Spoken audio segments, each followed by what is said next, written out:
같이 기도하시겠습니다. 하나님, 이 시간 말씀하여 주옵소서. 우리로 깨닫게 하여 주옵소서. 우리와 함께하여 주시옵소서. 영광을 드립니다. 예수님의 이름으로 기도드립나이다. 아멘. 오늘 우리 찬양팀에서 일부 찬양팀에서 했던 곡들이 생소하신 분도 있을 것이고 익숙한 분들도 있을 건데, 이게 이제 위러브라는 팀 찬양입니다. 아마 어른들은 잘 모르시죠. 위로브 팀을 저희가 7월 첫째 주 주일에 이제 모셔서 같이 연합 예배도 드리고요, 토요일 주일 예배 드리는데, 제가 요즘 이제 다른 학교나 다른 교회에서 전화 받는 게 어떻게 그 팀을 섭외했냐로 연락을 받아요. 그러면서 하는 말이, 혹시 우리 교회도 좀 연결 좀 시켜줄 수 있냐라고 하더라고요. 제가 이제 위로브 팀을 오실 때 우리 장로회에서 한번 얘기를 했습니다. 장로님, 이 팀 한번 모셔서 집회하고 싶다고. 그러니까 우리 장로님이, 아니 최근에 찬양 팀들도 몇 번 있었는데 꼭 해야 돼요. 근데 장로님, 젊은이들한테 큰일 납니다. 이 팀 취소했다가. 어느 정도 느낌이냐면, 우리 장로님 나이 때 나훈아라 생각하면 돼요. 우리 젊은 애들한테는 나훈아 정도라고 생각하시면은 이 친구들이 얼마나 이 팀을 기다리는지. 좀 얘기 듣기로는 그 7월 첫 주에 뭐 바기오에서도 내려온다는 얘기도 있고요, 뭐 클락 정도에서는 다 내려오신다고 하더라고요. 제가 하고 싶은 얘기는, 어떻게 섭외를 했냐, 그리고 이번에 이 팀들이 움직일 때 한두 명씩 이렇게 오는데 전체 팀이 오는 경우는 드물거든요. 어떻게 섭외를 했냐, 그냥 전화가 오더라고요. 우리 교회에서 섬기고 싶다고 그쪽에서 허락을 오히려 구하더라고요. 그러고 보면 우리 새생명교회는 참 복이 많아요. 가만히 있어도 연락이 오세요. 다른 사람들은 비행기표 주고 이렇게 모셔와야 되는데, 우리는 가만히 있어도 오셔가지고 우리끼리 이번에는 허락해주고 허락하지 않고 이렇게 할 수 있는, 여러분, 새생명교회를 다니고 있는 겁니다. 자부심을 꼭 가지시기 바랍니다. 우리 양옆에 참 좋은 교회 다니시는 여러분들에게 같이 한번 인사 나누겠습니다. 복된 주일입니다. 인사 나누겠습니다. 3주간 우리가 이제 섭리라는 제목으로 말씀을 살폈습니다. 그리고 오늘이 섭리의 마지막 주일입니다. 사실은 오늘 이 설교, 이 내용을 하기 위해서 이제 3주간의 이제 빌드업을 한 거예요. 이 내용을 같이 나누기 위해서 3주간의 내용을 좀 나눴는데, 섭리 한번 생각해 보면, 한자로 섭자를 보면 이게 당길섭이거든요. 당길섭인데 손숫자에다가 자세히 보면은 귀 이자가 3개가 붙어 있어요. 그러니까 귀들을 잡아 당겨가지고 잡아 당기는 거예요. 왜 남의 귀를 잡아 당깁니까? 내 말 듣게 하려고. 그래서 이제 섭리, 내 말을 한마디로 말하면, 한자로 보면 내 말을 듣고 내 말대로 해. 이걸 우리 기독교적으로 보면은 하나님의 뜻대로 된다, 그분의 말씀대로 된다가 이제 섭리인 거예요. 그러면 우리가 이제 지난 시간들에 봤던 게, 아니 하나님의 뜻대로 되면 우리 안에 결정권은 없습니까? 우리 안에 자율성은 없습니까? 우리 안에 능동성은 없습니까? 모든 것이 하나님의 뜻대로 되면 우리는 기계적으로만 따라가는 것입니까? 아니라고 했죠. 왜 아닙니까? 하나님의 섭리를 보면 하나님의 성품을 봐야 되는데, 그분의 성품은 사랑이신 거예요. 그리고 사랑 속에 자유가 없는 사랑은 사랑이 아닙니다. 여러분, 자유가 있어야 됩니다. 어떤 자유? 떠날 수 있는 자유? 그리고 예수님을 안 믿을 수 있는 자유. 이 자유 속에서 우리 주님을 우리가 믿게끔 해주시잖아요. 그리고 또 이 성경을 보면 누가복음 4장 18절로 19절 다 읽지는 않겠습니다. 포로된 자에게 자유를, 눌린 자에게 자유를, 하나님의 사역을 보여주고 있는데, 여러분 생각해봐요. 하나님의 일하심, 하나님의 사역은 포로된 자, 죄에서 묶여있는 우리를 자유케 하시는 분입니다. 우리를 자유케 하시는 분이 우리의 자유를 주기 위해서 우리의 개인의 자유를 박탈한다? 말이 안 되잖아요. 말이 안 되잖아요. 그렇죠? 자유를 주시는 분이 우리의 개인의 인격의 자유를 박탈한다? 말이 안 되잖아요. 섭리는 결코 운명론이 될 수 없다가 이제 첫 번째 시간의 내용이었고, 그러면 질문이 생기는 거예요. 하나님의 그 광대하고 우주적인 뜻이, 광대하고 우주적인 뜻이, 시공간을 초월하는 그 뜻이 어떻게 우리 개인에게, 각자의 인생에게 자유를 주시면서 이루어지는가? 하다못해 진시 왕제가 만리장성을 쌓을 때도 각 개인에게 자유를 주면서 만리장성을 어떻게 쌓겠습니까? 예. 폭력과 두려움 가운데 사람들이 하여금 고된 일상 가운데서도 결국은 그 성을 짓게끔, 예, 손톱이 다 빠지도록 흙을 파모아 짓게끔 만들지 않았습니까? 어떻게 진시황이 자유를 야, 너희 너무 힘들어가면 좀 쉬었다고 해. 그러면서 어떻게 만리장성을 지었겠어요? 근데 이 만리장성과는 비교도 되지 않는 하나님의 뜻, 하나님의 그 우주적이고 광대하신 뜻이 어떻게 자유를 주시면서 이루어지는가? 그 비밀을 우리는 이제 언약으로 본 거예요. 언약으로 하나님께서 우리에게 약속을 주시고 그 약속을 누가 지키신다? 하나님께서 지키시는 거예요. 이게 이제 두 번째 우리가 나누었던 언약이라는 겁니다.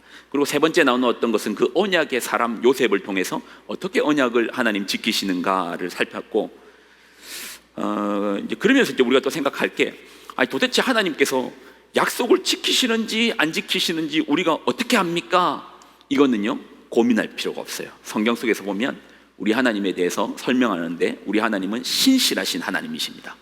예. 한번 말씀 읽어볼까요? 신명기 7장 9절입니다. 신명기 7장 9절 읽습니다. 시작.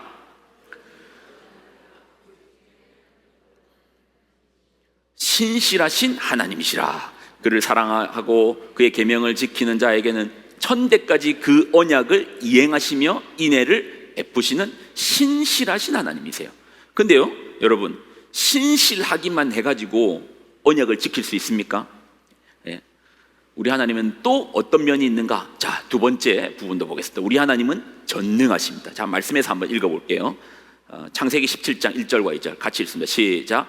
아브라함이 여호와께 아브라함에 나타나서 그에게 이르시되 나는 전능한 하나님이라. 너는 내 앞에 행하여 완전하라. 예, 여기까지만 읽을게요.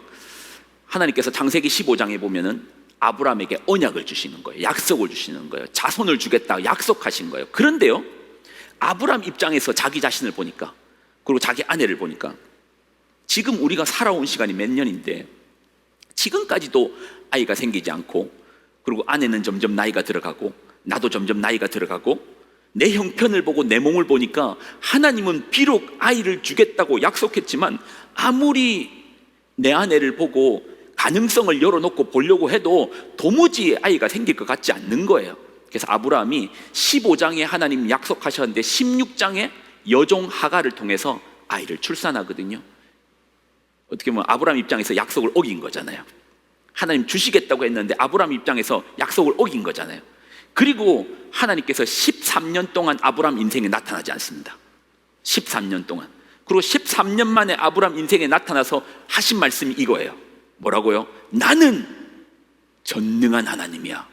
그러니 너는 내 앞에서 완전하게 행해. 나는 전능한 하나님이야. 너는 내 앞에서, 이 무슨 말이죠? 내가 네 문제 못 해결해 줄 것 같으냐? 내가 네 어려운 상황 가운데 이 문제 못 풀어줄 것 같으냐? 나 걱정하지 말고 너나 내 앞에서 똑바로 해. 질타하는 내용이에요. 나는 전능한 하나님이라. 그리고 나서 이제 이삭을 주시잖아요. 그러니 우리 하나님은 신실하시고 전능하세요. 그 언약을 신실하게, 근데 전능하게. 이게 왜 중요하냐면, 제가 결혼할 때 생각해 보니까 아내한테 차마 그 손에 물 안 묻히겠다는 그런 거짓말을, 그런 거는 안 하고, 제가 했던 게 아무 걱정하지 마라, 내가 다 책임질게. 아무 걱정하지 마라, 내가 다 책임질게.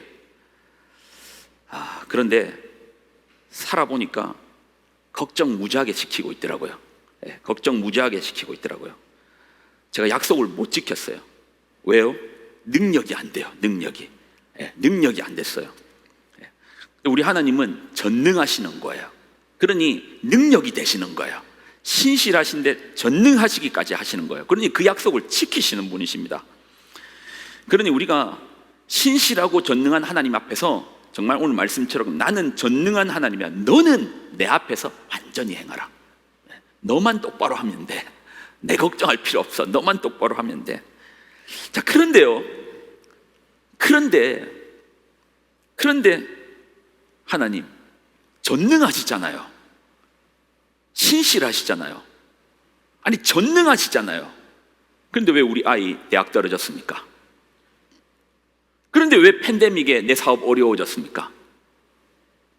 그런데 왜 내 건강에 이게 뭡니까? 이게 지금 엑스레이 상에 보니까 뭐 하나 생겼잖아요. 전능하시다며요. 나에게 왜 그럽니까? 제가 결혼할 때 아내에게 아무 걱정하지 마라, 내가 다 책임질게. 근데 그때 제가 봉급을 70만 원 받을 때예요, 교회에서. 그러니 그리고 또 대학원을 다니니까 학비 내고 뭐고 하니까 쓸 수 있는 돈이 없는 거예요.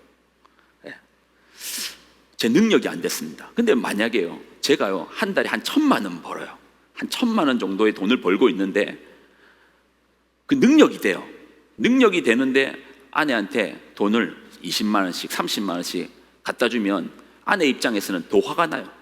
능력이 안 돼서 아등바등 하면서 어떻게든지 약속을 지키려고 노력하는 모습을 보면 안쓰럽기라도 하는데, 아니 지가 능력도 되고 실력도 되고 힘도 있는데 나한테 안 도와주는 거예요. 그럼 나 힘들게 만드는 거예요. 그러면 더 분노가 차오르죠. 그렇지 않습니까? 아니, 우리 하나님 전능하시다며요. 전능한 하나님이시라며요. 그런데 왜 우리 아이가 대학에 떨어졌습니까? 내가 교회에서 기도를 적게 했습니까? 내 사업은 왜 망했습니까? 내가 남들보다 덜 열심히 했습니까? 내가 적어도 저 집사보다는 훨씬 더 기도도 많이 하고 헌금도 많이 하고 봉사도 많이 했는데 왜 내 사업은 힘들어집니까? 전능하신 하나님이신데 내 기도를 들어주지 않으시면 우리 안에 어떤 분노가 차올라요.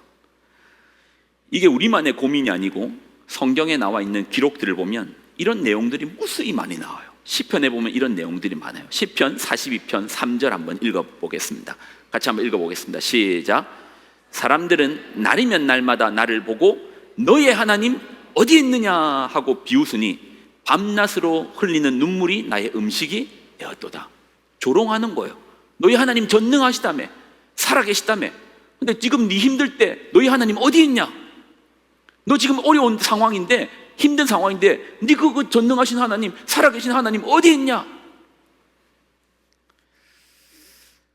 그리고 오늘 본문을 보면 헤롯 왕이요, 저는 이제 사실 이 본문 때문에 섭리라는 제목으로 시작했습니다. 이 본문을 바로 설명하면은 더 오해가 생길 것 같아서 앞에 내용들을 좀 설명하고 가려고 오늘 이 본문에 보면, 오늘 본문의 내용을 아마 여러 번 설교를 들으셨을 거예요. 베드로가요 감옥에 갇혔습니다. 헤롯 왕에게 잡혀가지고 감옥에 갇혔습니다. 그런데 천사가 나타나가지고, 성도들이 기도할 때 천사가 나타나가지고 베드로의 옥문을 열어가지고 베드로가 죽음에서 살아났어요. 내 안에 어떤 문제가 생겼습니다. 암의 문제가 생겼는데 같이 기도하는 가운데요, 어느 날 검사를 해보니까 의사 선생님이 깜짝 놀라는 거예요. 암덩어리가 다 없어졌다고.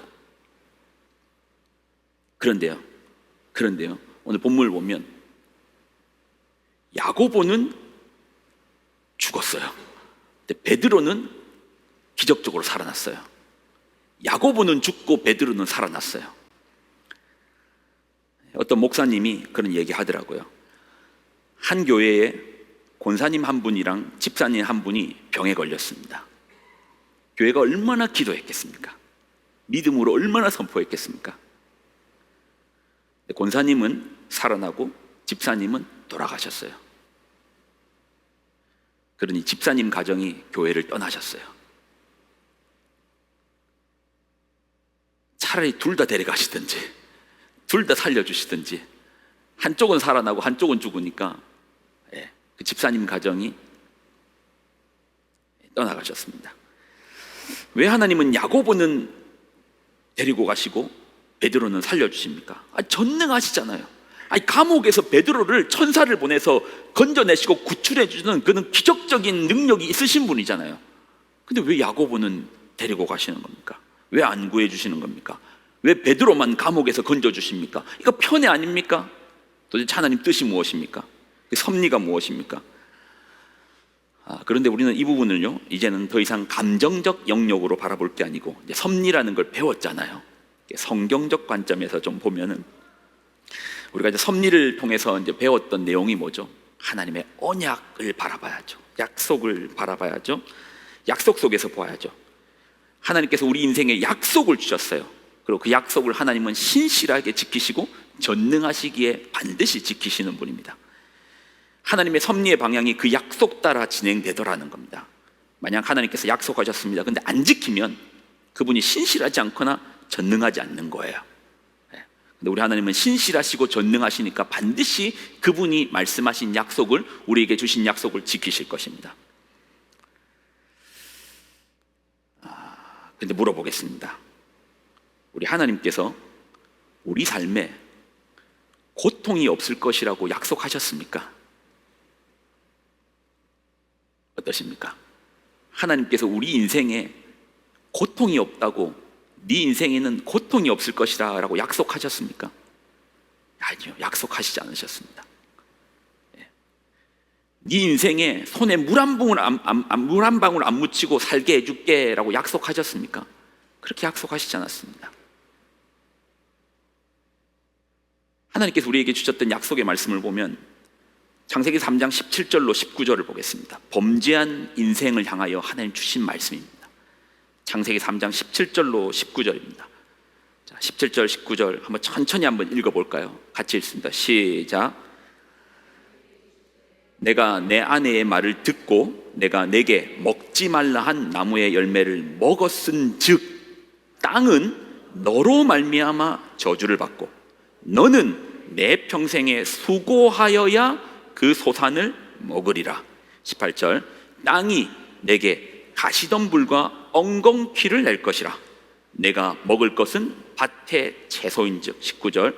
내가 흙으로 돌아갈 때까지 얼굴에 땀을 흘려야 먹을 것을 먹으리니 내가 그것에서 취함을 입었음이라. 너는 흙이니 흙으로 돌아갈 것이니라.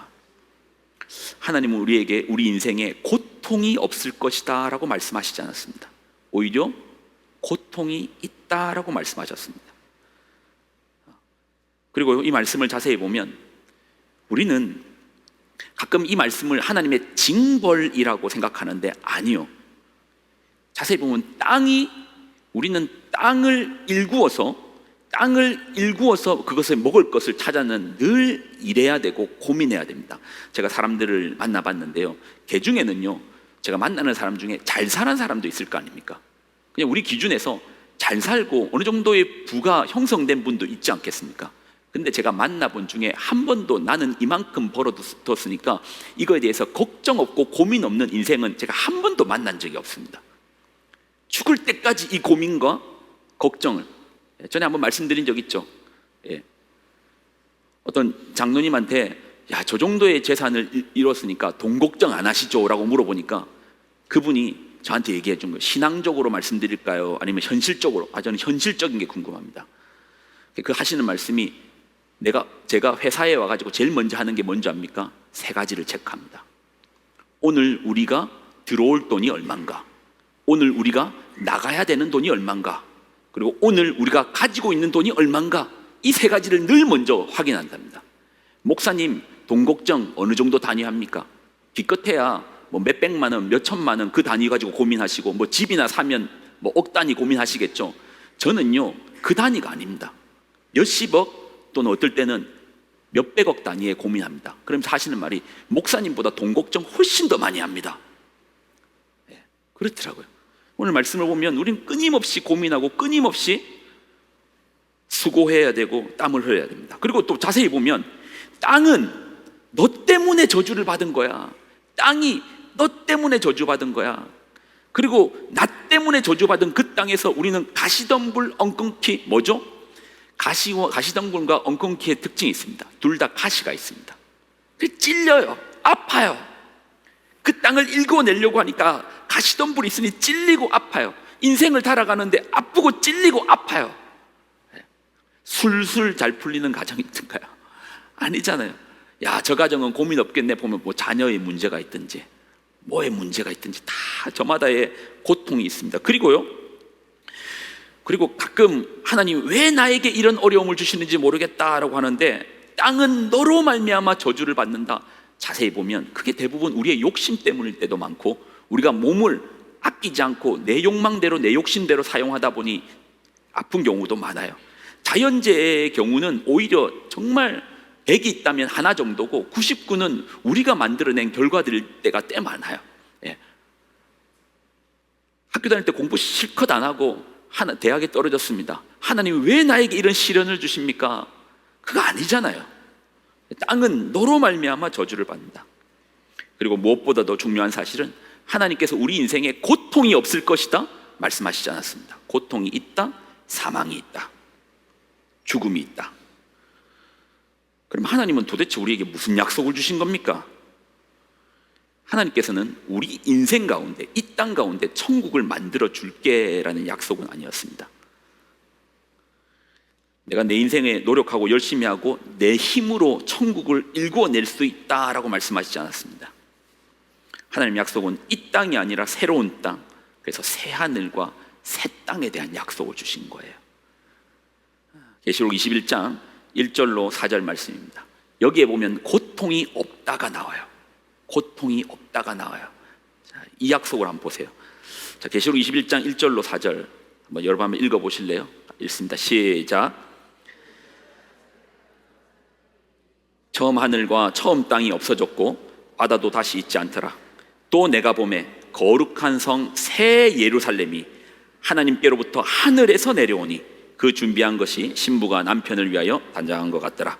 내가 들으니 보좌에서 큰 음성이 나서 이르되 보라, 하나님의 장막이 사람들과 함께 있음에 하나님이 그들과 함께 계시리니 그들은 하나님의 백성이 되고 하나님은 친히 그들과 함께 계셔서. 자, 4절 읽습니다. 시작. 모든 눈물을 그 눈에서 닦아주시니 다시는 사망이 없고 애통하는 것이나 곡하는 것이나 아픈 것이 다시 있지 아니하리니 처음 것들이 다 지나가느라. 그렇지만 우리의 인생 속에서는 있어요. 하나님 약속 속에서는 훗날에 없어요. 한마디로 뭐죠? 우리가 사는 땅에는 고통은 있습니다. 그러나 하나님 약속하신 부분은 훗날에. 그러니 여러분 여기서 모든 결과치를 다 끝내려고 하지 마십시오. 하나님이 결정하신 결과치는 따로 있으시더라고요. 다시 원래 오늘 본문의 질문으로 다시 돌아가겠습니다. 왜 야고보는 죽었고 베드로는 살려주셨습니까? 하나님 뜻이 무엇입니까? 아니 전능하시니까 베드로도 살려줬으면 야고보도 살려주셔야지. 아니면 야고보를 데려가시려면 베드로도 데려가시든지. 왜 야고보는 죽이시고 베드로는 살려주셨습니까? 여러분 아닙니다. 아니에요. 야고보도 죽었고요, 베드로도 죽었습니다. 근데 또 아닙니다. 야고보도 살았고 베드로도 살았습니다. 퀴바디스라는 책이 있습니다. 고전 책인데 저도 이제 읽어봤거든요. 이 책의 이제 서사의 시작점은 베드로가 말했던 한마디에서 출발합니다. 퀴바디스 도미네, 퀴바디스 도미네. 퀴바디스는 어디로 가십니까? 도미네, 주여. 그래서 한마디로 하면 주님 어디로 가십니까? 로마의 대화재 사건 이후에 네로 황제는 자신에게 쏠리는 이 끌어오르는 이 대중들의 분노를요 기독교인들에게 전가합니다. 그때 분위기 속에서 로마에 있는 기독교인들은 베드로 사도는 살아야 된다고 베드로 사제를 피신시켜 줍니다. 그리고 베드로는 도망가는 중에 주님을 만나는 거예요. 로마를 피하여 도망가고 있는데 누군가가 자기 앞에서 와가지고 자기가 도망 나왔던 로마로 들어가는 거예요. 그때 베드로가 했던 말이 주여 어디로 가십니까? 영상 준비됐나요? I think it's going to rain. You'd better look for a place to take shelter. Peter, don't you think so? What troubles you? You've hardly said anything all morning. Oh, I'm sorry, Nazarius. Are you very tired? Oh, my mind is as heavy as my body. There is something wrong. With our people, perhaps. I do not know. It is at such times I need our Lord's counsel. There is within me a decision that I cannot find. If only he would speak to me, Look, those treetops there. They do not bend with the wind. Yes, that is so. And that sudden brightness coming. Do you see it, Nazarius? It is the light of the Lord. I have seen it. Christ Jesus, you are here. What is wrong, O Lord? What should I do? I am weary. How should I follow thee now? Quo vadis, Domine? Whither goest thou, Lord? My people in Rome have need of thee. What did you say, Nazarius? My people in Rome have need of thee. If thou desert my people, I shall go to Rome to be crucified a second time. Nazarius, blessed child, speak on. Speak. Oh, Peter, you've stumbled. Here. The words you said, say them again. I didn't say anything. You said, if thou desert my people, I shall go to Rome to be crucified a second time. But I said nothing. Yes. He has again spoken to me. Come, Nazarius. Where are you going? To Rome. 조금 앞부분이 잘렸는데 주님께서 주님의 오시는 부분을 이제 아이에게서 투여해서 주님께서 말씀하시는 부분이에요. 결국 베드로는 피난 가던 길을 멈추고 로마에 있는 성도를 향해 나갑니다. 그리고 네로에 의하여 십자가형을 받거든요. 자, 그 내용도 잠깐 볼까요?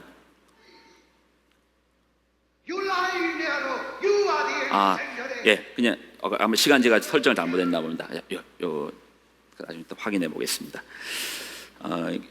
베드로가 역으로 십자가에 달려 죽는 장면으로 이제 이 영화의 베드로는 이렇게 죽습니다. 야고보도 죽었지만 베드로도 죽었어요. 근데 훗날 주님이 약속하신 그날이 오면 야고보도 살아나고 베드로도 살아납니다. 요한복음 11장 23절로 26절 주님의 약속의 말씀을 한번 볼까요? 23절로 26절 같이 한번 읽어보겠습니다. 예, 말씀 그냥 띄워주시면 됩니다. 요한복음 11장 23절로 26절 예수께서 이르시되 내 오라비가 다시 살아나리라. 마르다가 이르되 마지막 날 부활 때는 다시 살아날 줄을 내가 아나이다. 25절 예수께서 이르시되 나는 부활이요 생명이니 나를 믿는 자는 죽어도 살겠고 무릇 살아서 나를 믿는 자는 영원히 죽지 아니하리니 이것을 내가 믿느냐. 사랑하는 여러분, 그러니 너무 일희일비하지 마십시오. 왜 저는 살고 저는 잘 살고 나는 괴롭습니까? 우리가 붙잡아야 하는 하나님의 언약은 이 땅에서 오늘의 모습이 나의 전부는 아닐 겁니다. 마지막 날에는 약속하신 그날에는 베드로도 살고 야고보도 살아날 것입니다. 하나님께서는 이 세상에 고통이 없다고 말씀하시지 않았습니다. 대신 나도 너희와 함께 그 고통을 짊어지리라. 그래서요, 구약의 유대인들은 이런 관점이었습니다. 메시아가 있는 곳에는 고통이 없다. 구약의 관점에서는, 유대인들의 관점에서는 메시아가 있는 곳에는 고통이 없다. 근데 신약을 경험한 성도들은 이렇게 말합니다. 고통이 있는 곳에는 메시아가 함께 하신다. 고통이 있는 곳에는 메시아가 함께 하신다. 여러분, 세상살이 어렵지만 하나님은 우리를 홀로 내버려 두시지 않겠다고 약속하셨습니다. 고통이 없다고는 약속하시지 않았습니다. 그러나 그 고통 가운데서도 내가 너희와 함께 하리라. 어떠한 형편에 처해도 내가 너와 함께 하여 주리라. 그렇게 약속하신 주님을 붙들고 살아내기를 바랍니다. 시간이 조금 되었어도 이 찬양을 꼭 같이 나누고 싶었거든요. 같이 한번 찬양으로 같이 마무리했으면 좋겠습니다.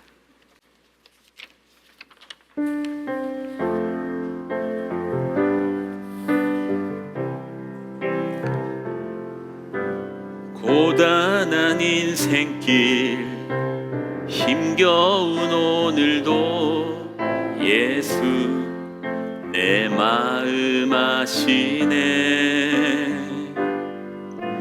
지나간 아픔도 마주할 세상도 예수 내 마음 다시 한번 고백할 거. 고단한 인생길 고단한 인생길 힘겨운 오늘도 예수 내 마음 아시네. 지나간 아픔도 마주할 세상도 예수 내 마음 아시네. 믿음의 눈 들어 주를 보리.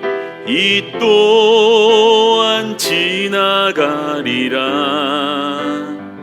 주어진 내 삶의 시간 속에 주의 뜻 알게 하소서. 2절입니다. 하루를 살아도 기쁨으로 가리. 예수 늘 함께 하시네. 후회도 염려도 온전히 맡기리. 예수 늘 함께 다시 한번 고백할까요? 하루를 살아도